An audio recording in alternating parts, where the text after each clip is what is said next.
गुरु प्यारी साध संगत जी, आप जी सारी संगत को प्यार भरी राधा स्वामी जी। साध संगत जी, आज बाबा जी ने जम्मू में सत्संग फरमाया और सत्संग के दौरान आज बाबा जी ने बाणी ली तुलसी साहिब जी की और शब्द लिया, दिल का हुजरा साफ कर जाना के आने के लिए, ध्यान गैरों का उठा उसके बिठाने के लिए। साध संगत जी, आज बहुत ही ज़्यादा रश था जम्मू में। गुरु प्यारी साध संगत जी, आज एक वाक़या हुआ वहाँ पे लंगर हॉल में।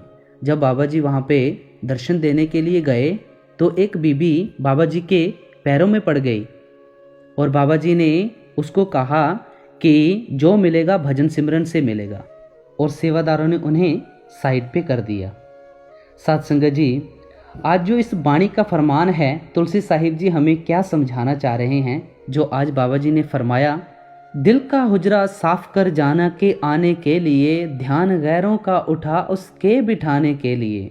साध संगत जी, ये तुलसी साहिब जी की बाणी है।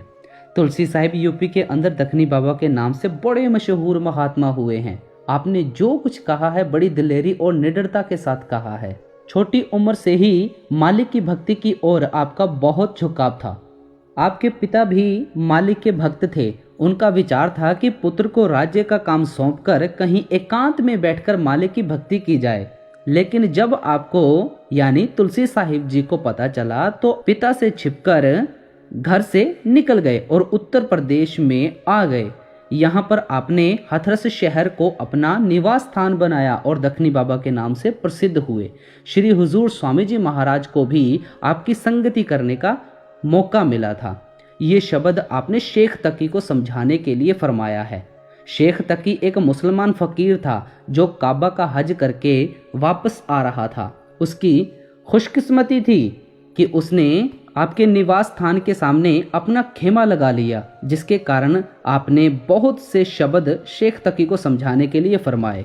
तुलसी साहिब फरमाते हैं कि ए शेख तकी, हम सब दुनिया के जीव चाहते हैं कि वह परमात्मा हमारे हृदय के अंदर है, कि वह परमात्मा हमारे हृदय में आकर बैठे, लेकिन कभी ये सोचने की कोशिश नहीं करते कि जिस जगह हम परमात्मा को बिठाना चाहते हैं वह जगह उसके बैठने के काबिल है भी। हमारा मन दुनिया की शक्लों, पदार्थों और मैलों के लिए तड़पता रहता है और मिलना चाहते हैं हम परमात्मा से। ये दोनों बातें किस तरह हो सकती हैं? हमारी आत्मा का उस परमात्मा के साथ इश्क, प्यार, विरह और तड़प का रिश्ता है। जब तक हमारे अंदर मालिक से मिलने का सच्चा इश्क, सच्चा प्रेम और प्यार नहीं है, तब तक हम उसकी भक्ति कैसे कर सकते हैं, उसके साथ मिलाप किस प्रकार कर सकते हैं। अगली बाणी का फरमान, ध्यान गैरों का उठा उसके बिठाने के लिए। हमारा मन दुनिया की शक्लों और दुनिया के पदार्थों के पीछे दिन रात भटकता फिरता है और इन्हीं के ध्यान में, इन्हीं के मोह या प्यार में उलझा हुआ है। हमारा मन कभी निचला नहीं बैठता, किसी न किसी चीज की सोच विचार या ध्यान में फंसा रहता है। अरे भाई, दुनिया की नाशवान और फना चीजों का सिमरन करके, इनका ध्यान करके हम दुनिया की शक्लों और पदार्थों के प्यार या मोह में उलझे बैठे हैं। संत महात्मा हमें समझाते हैं, पानी की मारी हुई खेती पानी से ही हरी होती है। भाव सिमरन को सिमरन काटता है, ध्यान को ध्यान काटता है। हमें किसका सिमरन और ध्यान करना है? उस चीज का जो कभी नाश नहीं होती, कभी फना नहीं होती। वह क्या है? वह सिर्फ एक परमात्मा है, परमेश्वर है, अकाल पुरुष है, वाहिगुरु है, जिसके हजारों अनेकों नाम हमने अपने अपने प्यार में आकर रखे हुए हैं। उस परमात्मा के नाम का सिमरन करके, उसका ध्यान करके हमें अपने फैले हुए ख्याल को दुनिया से निकालना है। तब उसे परमात्मा की भक्ति में लगाना है, उसके प्यार में रखना है। इसलिए तुलसी साहिब जी फरमाते हैं कि जब तक हमारे अंदर से दुनिया का मोह या प्यार नहीं निकलेगा, हमारे मन से गंदी गंदी वासनाएं दूर नहीं होंगी। उस परमात्मा के अंदर होते हुए भी हम उसकी भक्ति की ओर हमारा ख्याल किस तरह जा सकेगा? यहाँ पर गुरु अमरदास जी फरमाते हैं, हर की पूजा दुलंभ है संतो, कहना कछु ना जाई। आप जी फरमाते हैं, मालिक की भक्ति की महिमा तो कभी बयान हो ही नहीं सकती। भक्ति करने की, पूजा करने की, ध्यान करने की आदत तो हम सबको पड़ी हुई है। कोई बाल बच्चों के प्यार में फंसा हुआ है, कोई कौमों, मजहबों और मुल्कों की भक्ति करता है, कोई धन दौलत की पूजा करता है। आप समझाते हैं कि ये शक्लें, ये पदार्थ हमारी भक्ति के काबिल नहीं हैं, ध्यान के काबिल नहीं हैं, क्योंकि इनकी भक्ति और इनका प्यार हमें बार बार 84 के जेल खाने में खींचकर ले आता है। किसकी भक्ति और किसका प्यार हमें वापस ले जाकर परमात्मा से मिलाएगा? केवल उस परमात्मा की भक्ति और केवल उसी का प्यार। गुरु अर्जुन साहिब जी फरमाते हैं, निश्चल एक आप अविनाशी सो निश्चल जो तिस त्यायदा। वह परमात्मा निश्चल है, वह कभी जन्म मरण के दुखों में नहीं आता। जो भाग्यशाली लोग उस परमात्मा का ध्यान करते हैं, उसकी भक्ति करते हैं, उसके साथ प्यार करते हैं, वे भी निश्चल हो जाते हैं, उनका भी जन्म मरण के दुखों से छुटकारा हो जाता है। आगे फरमाते हैं, फिर सच्चे ते सदा सुहागण। हमारी आत्मा स्त्री है, वह परमात्मा इसका पति है। जब आत्मा परमात्मा की भक्ति में लीन हो जाती है तो ये परमात्मा से मिलकर हमेशा के लिए सुहागिन हो जाती है। इसका जन्म मरण के दुखों से हमेशा के लिए छुटकारा हो जाता है। यहाँ पे गुरु अमरदास जी क्या फरमाते हैं, जिनी कर जाता अपना से सुखिए भाई। आप जी फरमाते हैं, जो भाग्यशाली जीव वापस अपने घर पहुंच जाता है वह हमेशा के लिए सुखी हो जाता है, शांति प्राप्त कर लेता है। ये हमारा मन है जो दुनिया के ध्यान में उलझा हुआ है, दुनिया की शक्लों और पदार्थ से मोह किए बैठा है। गुरु नानक साहिब फरमाते हैं, मन जीते जग जीत। अगर हम इस मन को जीत लेंगे तो सारे जगत के बनाने वाले को जीत लेंगे। हमारे और परमात्मा के दरमियान अगर कोई रुकावट का पर्दा है तो वह हमारा मन है। हमें उसे दुनिया की ओर से हटाकर परमात्मा की भक्ति में लगाना है। इसलिए तुलसी साहिब जी हमें समझाते हैं, दिल का हुजरा साफ कर जाना के आने के लिए। जिस हृदय में परमात्मा को बिठाना चाहते हो वह तो दुनिया की मैल से भरा हुआ है। इस हृदय को शुद्ध करो, निर्मल करो। और हृदय शुद्ध व निर्मल तब हो सकेगा जब इसके अंदर से संसार का मोह या प्यार निकल जाएगा तथा परमात्मा का सच्चा प्रेम और इश्क वस जाएगा। तभी हमारी आत्मा वापस जाकर परमात्मा से मिल सकेगी। गुरु नानक साहिब जी क्या फरमाते हैं, शब्द सुरत सुख उपजय प्रभ रात सुख सार। जब हम सुरत शब्द का अभ्यास करेंगे तो मालिक की भक्ति और प्रेम में रंग जाएंगे, लीन हो जाएंगे। तब कहीं जाकर हमें सुख की सांस आएगी। जब तक हम सुरत शब्द के अभ्यास के द्वारा परमात्मा के प्रेम में रंग नहीं जाते तब तक दुनिया की शक्लों और पदार्थों में सुख और शांति प्राप्त करने का सवाल ही पैदा नहीं होता। कहा जाता है, ना सुख विच गृहस्थ दे, ना सुख छड़ गया, सुख है विच विचार दे, संता शरण पया। ना किसी को कभी बाल बच्चों से सुख मिला है और ना इनसे घबराकर जंगलों पहाड़ों में जाकर सुख मिला है। सुख तो गुरुमुखों की शरण में जाकर नाम की कमाई करने में है, शब्द का अभ्यास करने में है। बाणी की अगली लाइन, नकली मंदिर मस्जिदों में जाए सद अफसोस है, कुदरती मस्जिद का साकिन दुख उठाने के लिए। आप जी फरमाते हैं कि पहले तो हम दुनिया के जीव परमात्मा की भक्ति नहीं करते, उसकी खोज नहीं करते, उसे ढूंढने की कोशिश तक नहीं करते।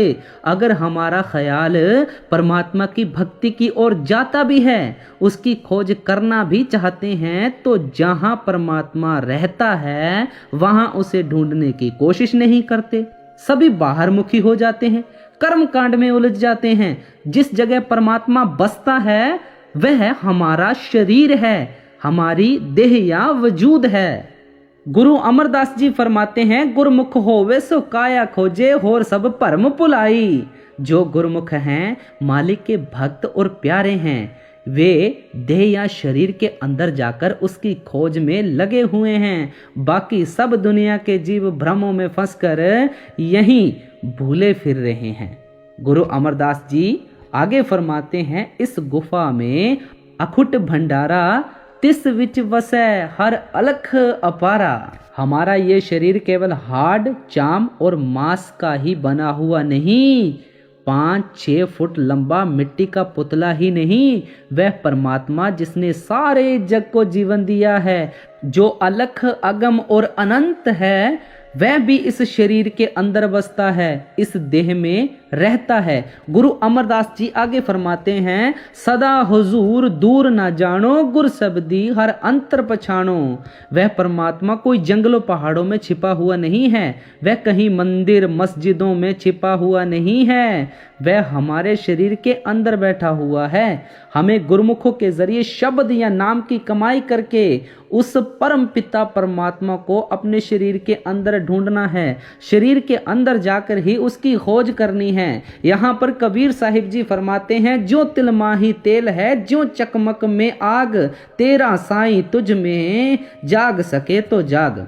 संत कबीर साहिब जी का फरमान है, जिस प्रकार तिलों में तेल होता है, पत्थर में अग्नि होती है, उसी प्रकार जिस परमात्मा की हमें खोज है वह भी हमारे शरीर के अंदर है। हमें उसे अपने शरीर के अंदर ढूंढना है, अपने अंदर ही उसकी खोज करनी है। यहाँ पर पलटू साहिब जी फरमाते हैं, साहिब साहिब क्या करें साहिब तेरे पास। जिस साहिब की खोज में दिन रात भटक रहे हो, वह साहिब तो 24 घंटे तुम्हारे साथ है। इसी प्रकार ईसा मसीह ने बाइबल में कहा है, परमात्मा का राज्य तुम्हारे अंदर, यानी उस मालिक का निवास स्थान हमारा शरीर है। अगर कोई सच्चे से सच्चा गुरुद्वारा है, सच्चा मंदिर या मस्जिद है, अगर परमात्मा के रहने की कोई जगह है, तो तुलसी साहिब जी फरमाते हैं, वह केवल हमारा शरीर है, हमारी देह, हमारा वजूद है। ऋषि मुनियों ने हमारे शरीर को नर नारायणी देह कहकर समझाने की कोशिश की है। वह देह जिसे उस नारायण ने पैदा किया है, जिसके अंदर नारायण खुद बैठा हुआ है और जिसके अंदर जाकर ही हमारी आत्मा उस नारायण की भक्ति करके उसका रूप बन सकती है। गुरु अमरदास जी फरमाते हैं, हर मंदिर ए शरीर है, ज्ञान रतन प्रगट होए। हम हर मंदिर किसे कहते हैं? जहां हरि वसता हो, परमात्मा वसता हो। इसलिए आप समझाते हैं कि मालिक के रहने का जो असली मंदिर है वह हमारा शरीर है, क्योंकि शरीर के अंदर जाकर ही हम उस परमात्मा से मिलने का ज्ञान हासिल कर सकते हैं। आगे फरमाते हैं, नकली मंदिर मस्जिदों में जाए सद अफसोस है। कितने दुख और अफसोस की बात प्रकट कर रहे हैं कि हमने अपने हाथों द्वारा ईंट पत्थरों से मालिक के रहने के जो स्थान बनाए हैं, उनमें जाकर दिन रात परमात्मा की खोज में लगे हुए हैं। आप जी के कहने का मतलब ये नहीं है कि आपने मंदिरों में नहीं जाना है, आपने मंदिरों में भी जाना है, ग्रंथ पोथियां भी पढ़नी हैं, लेकिन अपनी कार्यवाही पूरी नहीं करनी है। यहाँ पर बाबा जी अक्सर फरमाते हैं कि जहां भी जाओ संत महापुरुषों के उपदेश को अपने ध्यान में रखो और उन पर अमल भी करो। हम उस कुदरती मस्जिद, कुदरती मंदिर को दुखों और मुसीबतों में फंसाए बैठे हैं। जो स्थान हम उस मालिक के रहने के लिए बनाते हैं, उन्हें कितना साफ रखते हैं, कितनी धूप बत्ती जलाते हैं, उनमें जाकर कोई बुरा खोटा कर्म नहीं करते, ऊंची आवाज में बोलते तक नहीं, क्योंकि मालिक के रहने के स्थान हमने बनाए हैं। लेकिन परमात्मा ने जो जगह अपने रहने के लिए खुद बनाई है, उसमें गंदगी ही गंदगी भरे जा रहे हैं। उस मंदिर में बैठकर बुरे से बुरे कर्म किए जा रहे हैं। अपनी बनाई हुई चीज की कदर करते हैं, परमात्मा की बनाई हुई चीज की कदर नहीं करते। तुलसी साहिब जी हमारी आंखें खोलते हैं कि ये जो बाहर के मंदिर हैं ये नकली हैं, असली मंदिर हमारा शरीर है। आप जी ने बहुत ही खोलकर बयान किया है, हमें उस परमात्मा की खोज अपने शरीर के अंदर करनी है, ना कि बाहर। बाहर की खोज से हम बाहर मुखी हो जाएंगे, अंदर की खोज से हम परम पिता परमात्मा में विलीन हो जाएंगे। अगली एक वाणी का फरमान है, नौदर ठाके ताबत रहाए, 10वें निजगर वासा पाए, ओथे अनहद शब्द वज्जे दिन राती, गुरमती शब्द सुनावणिया। जब आप 9 द्वारों से ख्याल को निकालकर आंखों के पीछे इकट्ठा कर लेंगे तो आप अपने घर के दरवाजे पर पहुंच जाएंगे। अपने घर के दरवाजे की यह पहचान है कि ओथे अनहद शब्द वज्जे दिन राती। वहां पर दिन रात मीठी से मीठी और सुरीली से सुरीली आवाज हो रही है जो उस मालिक की दरगाह से आ रही है। वह सभी के अंदर है। यहाँ किसी कौम, किसी मजहब और किसी मुल्क का सवाल ही पैदा नहीं होता। जो खुशकिस्मत भाग्यशाली इंसान अपने ख्याल को आंखों के पीछे इकट्ठा करता है वह अपने घर के रास्ते पर चलना शुरू कर देता है। तीसरी पातशाही श्री गुरु अमरदास जी की वाणी का फरमान है, पूजा करे सब लोक संतो मनमुख थाए ना पाए। उस परमात्मा की भक्ति तो दुनिया के सब जीव अपनी अपनी अकल के मुताबिक करते हैं, लेकिन हम दुनिया के जीव मन के अधीन होकर भक्ति करते हैं। और जो भक्ति हम मन के अधीन होकर करते हैं वह भक्ति हमें अपने ठिकाने या मंजिल तक नहीं पहुंचने देती, क्योंकि मन हमें बाहर मुखी करके कर्मकांड में उलझा देता है। कौन सी भक्ति हमें अपनी मंजिल तक पहुंचाएगी? आगे फरमाते हैं, शब्द मरै मन निर्मल संतो ए पूजा थाए पाई। शब्द के अभ्यास के द्वारा, नाम की कमाई के द्वारा मन को निर्मल और पवित्र करना ही परमात्मा की असली भक्ति है। और यही भक्ति हम सबको वापस अपने ठिकाने पहुंचाएगी। आगे फरमाते हैं, पूजा करे पर विधि नहीं जानी, दूजे पाए मल लाई। लोग भक्ति तो करते हैं पर भक्ति करने का असली तरीका नहीं जानते। दूसरे रास्ते पर चलकर पापों के बोझ को और भी अधिक बढ़ा लेते हैं। इसलिए तुलसी साहिब जी हमें समझाते हैं कि क्यों जंगलों पहाड़ों में मारे मारे फिर रहे हो, क्यों मंदिरों मस्जिदों गुरुद्वारों में ढूंढ रहे हो। वह परमात्मा तो शरीर के अंदर है। हमें अपने शरीर के अंदर जाना चाहिए, अपनी देह या वजूद में जाकर उस परमात्मा की खोज करनी चाहिए। आप जी सारी वाणी का निचोड़ निकालते हुए अंत में क्या फरमा रहे हैं, यह सदा तुलसी की है, आमिल अमल कर ध्यान दे, कुन कुरान में है लिखा अल्लाह अकबर के लिए। आप प्यार के साथ समझाते हैं कि ऐ शेख तकी, जो कुछ भी मैंने तुझे समझाने की कोशिश की है उसमें मैंने तुझे अपनी ओर से कोई नई अनोखी बात नहीं बताई है। तू चाहे किसी भी महात्मा की वाणी पढ़कर देख ले, हर एक महात्मा का एक ही अनुभव है, एक ही संदेश है, एक ही उपदेश है। मैंने पहले भी अर्ज की थी, महात्मा कभी दुनिया में कौम मजहब बनाने के लिए नहीं आते, ना वे हमारे हाथों में डंडे या तलवारें देने के लिए आते हैं। उनका तो एक ही उपदेश होता है, भाई भजन सिमरन करो, भजन सिमरन करो, जो कुछ मिलेगा भजन सिमरन से मिलेगा। तुलसी साहिब ने इस शब्द में गुरमत को या अपनी तालीम को बड़ी अच्छी तरह खोलकर समझाने की कोशिश की है कि हमारी आत्मा उस परमात्मा से मिलकर ही सुहागिन हो सकती है। उस मालिक की भक्ति में ही खुशी और शांति है। हम मालिक के भाने में रहकर ही उसकी भक्ति कर सकते हैं और शरीर के अंदर जाकर ही उस परमात्मा की खोज कर सकते हैं। किसी कामिल मुर्शिद या पूरे गुरु से मिलने पर ही शरीर के अंदर जाकर मालिक की खोज करने के तरीके का पता चलता है और तभी हमारे अंदर के वे कान खुलते हैं जो उस शब्द या नाम को सुनते हैं। उस शब्द या नाम को पकड़कर ही हम उस स्थान पर पहुंच सकते हैं जहां से उठकर वह शब्द या नाम सबके अंदर धुनकारे दे रहा है। इसलिए हमें भी चाहिए कि आपके समझाने के अनुसार शब्द की कमाई करें, नाम की कमाई करें। गुरु प्यारी साध संगत जी, आज जो बाबा जी ने ये जम्मू में सत्संग फरमाया था, इस वाणी के आधार पर सत्संग फरमाया था।